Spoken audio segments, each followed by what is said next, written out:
In a world consumed by frenzy of sports and allure of parties, we must ask ourselves, why are our children losing their childhood? It seems that apathy has taken hold, as many people think it's not my child, so why should I care? This mindset has become alarmingly normalized, with few daring to speak out against it. The prevailing belief is that the indifference is acceptable. People believe it's really okay, and nobody is against that because the world thinks that is okay. Okay? Can you share a specific moment where you feel you lost your childhood? Okay, first of all, growing up without your parents is something that is really heartbreaking. Using myself as an example, I grew up without my parents. I grew up with my cousins, and then me being among my peers, and they talk about motherly love, and where it was our growing era then, and then we the girls we do talk about our menstruation and how our mom taught us and put us through.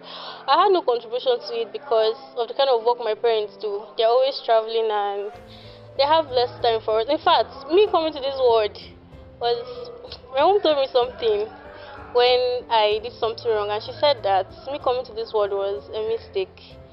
And then I grew up with that mentality, and in fact, to socialize was really hard. It was hard, and I would advise parents of these days that they should consider the kind of work. No matter how stressful and tiring the work is, they should always have time for their children. And I would say family first before any other thing. Because if my mom had really taken time to lecture me and do other things, the mistakes I made when I was a child, I wouldn't have done it. Till now, I wouldn't have done it. What strategy or activity that have made you cope with the loss of your childhood? Okay, first of all, I considered getting a mentor, and it really helped because you pouring out your heart, saying what you've experienced. And the second thing I did was finding out things that would give me joy. For example, hobbies. I'll engage in them, and while doing those things, I do forget whatever I'm going through. And then the last one, I thought of getting a therapist because therapy is a safe place to pour out your heart and say whatever you're feeling. And the lady was really helpful because she gave me steps, she gave me things to do to emerge from what I was facing, and she recommended some books to read, so that was helpful. Yes. So these are the three major things I did, and I would advise others outside that if they are facing these kind of issues with what I faced, because mine even led to sickness, and it was really bad because of what I faced and the lack of care and everything. I was diagnosed with kidney failure, and it's really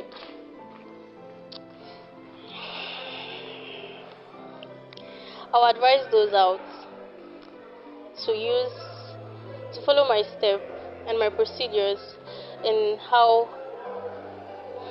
People are curious creatures when life becomes overwhelming. They often cry out, lamenting that life is unfair. In those moments, they may even question God, asking why they have become burdened with such challenges. Yet, as we reflect on the changing landscape of childhood, we see a stark contrast to this.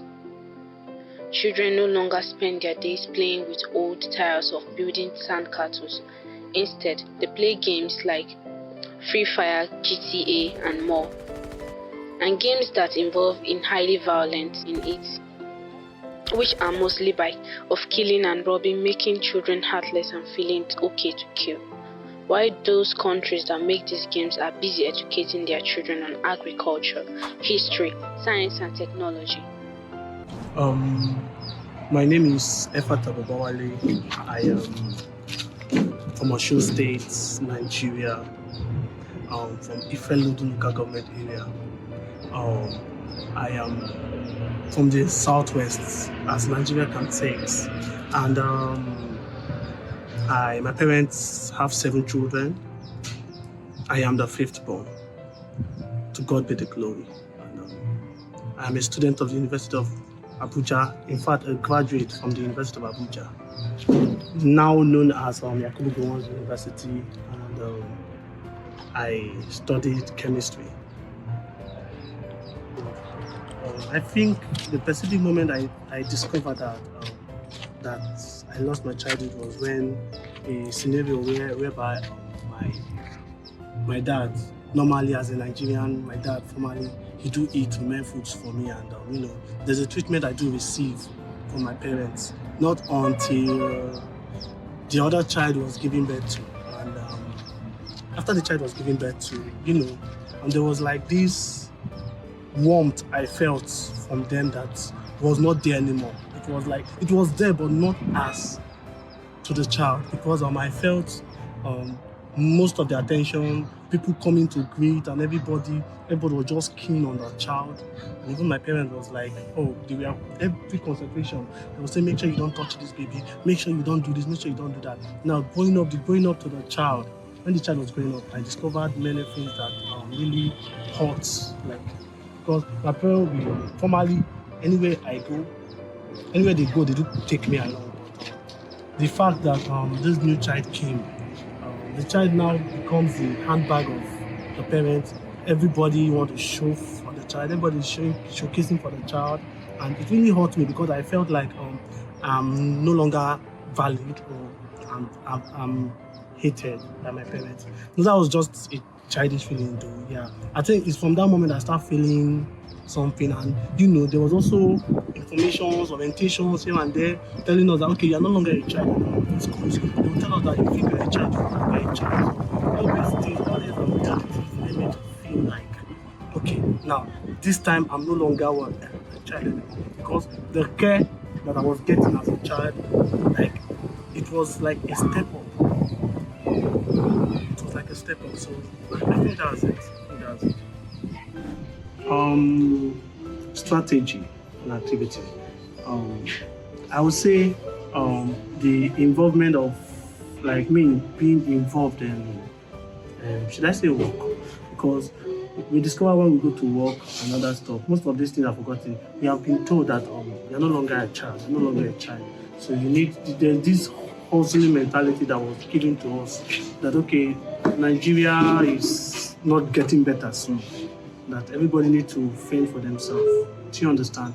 So I think to me the major strategy I used was now trying to work and make ends, because there are many things that you won't think of if there is finances. Like that's the only thing that could cover the shame. Just go work, try to make ends for yourself. I think that's it. I would say it really affected me a lot, like emotionally especially, because I can also say psychologically, because I discovered that there was no longer love. I was feeling like formerly it was 100% love, but now it's like no longer. It's like now the 100% love is for the other child. Like I felt angry that I could remember time I could just go and I'll be crying, and like what's going on, and they won't even notice I'm crying because they are there trying to take care of the child, doing this stuff, and me, I'll be crying like, okay, the same parent that took me more than every other person then when I was like so-called last born, now I'm no longer the last born anymore. So and there was like a shift of concentration. So it really affected me because I could not think straight. It was like making me to feel a little bit hatred towards the child, and so that's it. I just felt hatred like towards my younger sister, because it was like I'll give 3 points and I'll explain. I think community involvement, education and resource, and let me say good parenting, like can can also help. Now, why I say community involvement is the community have a role to play, have a very big role to play. Now, this is it. Now, programs. Most of our parents are not exposed, and because they are not exposed, they don't know these things, and the children are lured into this thing. Community have a role to play, bringing investors, volunteers that will come and aid. Give good orientation about this thing. Teach parents what to do, how to make things neutral, how to make their children mental stress go free. Do you understand? When I'm talking about like the second point I gave, education and resource. Now, education, there should be a good education for the children. Good education, because if there's no good education, most times, even our educational system, the education system the children goes through, and is even a problem. It's even bringing mental stress to the children already. So there should be good education policies, good involvement, even parenting. Parents have great role to play. Now, these are what parents are supposed to do. Parents are supposed to go close to their children to make sure their children feel all right. Like, create a good environment, a safe environment. Do you understand? A conducive environment for the children, that every child should know that he has this value. Do you understand? Because if you go through strategy, discover that most of the children are going through depression one way or the other. If you interview people, you will hear different things. Going through stress that you can't even imagine. Our children are going through hell. Imagine a family that the father and the mother is fighting every day, not considering what the child is going through, not considering what the child is passing through. Every day the parents are fighting. All these things is something that can cause a child. I've watched somebody, husband and wife fighting. The child was there sitting down crying. The child was scared. He doesn't know what to do. If that child grow in that mentality, do you expect that child to behave well? So there should be a conducive atmosphere, a good environment that can help actually. Thank you. I think the number one advice I would give them is encourage play. Encourage play. Now I'm going to emphasize on that. Now, encourage play. Now, the children that are facing these things, remember, these things is psychological. It's something that causes trauma and is psychological. Now, encourage play with these children. Go close to them. See how they do. Ask them questions. What you feel that is not affecting the child might actually be affecting the child. So encourage play. Go. Always stay around the child. Create a conducive atmosphere for the child. Always ask questions. Talk to them. And number two, again, I will say monitoring the child and setting up boundaries. Now, monitoring the child. There are many things that our children do these days that are not monitored. Like, our children have the freedom to do things. A child can be there. The parents don't even know. They are there busy with their 9 to 5 jobs or 9 to 8 jobs. How do they call it? Do you understand? Create a good atmosphere. Monitor this child, so that you can know what the child is passing through in a very specific time. Like, you can know what the child is going through. Some people don't even know what is in their children's phones. They don't even know what their children are doing in their leisure time. They don't even know. Some of them, their children are going through traumas that they can't tell. Some of them, they are even being threatened, and the parents don't even know. Do you understand? So I feel you should set boundaries. And number two, I would say childhood needs. Like childhood needs. Yes. Now, why I say needs, I did not say wants. Remember, I said needs. There's a difference between needs and wants. Now, needs is something that a child actually truly need to acquire for good health. Now, want is what the child wants. Most time, what the child wants is not what the child needs. So I would say like prioritizing these needs of the child. Now, every child needs a good sleep. Now, when there is no good sleep, the child is stressed psychologically without just sleeping. Do you understand? Apart from sleeping, sometimes the child can be going through stress, illness. You need to call the child and ask. So you should know what the child needs at that particular time. Sometimes because of a biscuit, just one biscuit, that child can do things that you'll be surprised. So try to know the need of the child, what the child needs. Not just what he wants, what he needs. The child needs to sleep. The child need to read when he's supposed to. The child needs to have the best life you can think of, the best life you can actually afford. Nobody's sending you to go and steal. Do you understand? So that's what I think I can advise. Them to have a goal. Know the needs of the child. That's number one. Prioritize the needs of the child and make sure you ensure them by monitoring the child, setting boundaries, and creating a good atmosphere, a good relationship with the child by play. This normal play we see help the child very well. So I think that way is okay. Thank you. In Africa, children are increasingly captivated by games and movies, while parents often feel a sense of pride in providing their children with smartphones, even competing with one another to do so.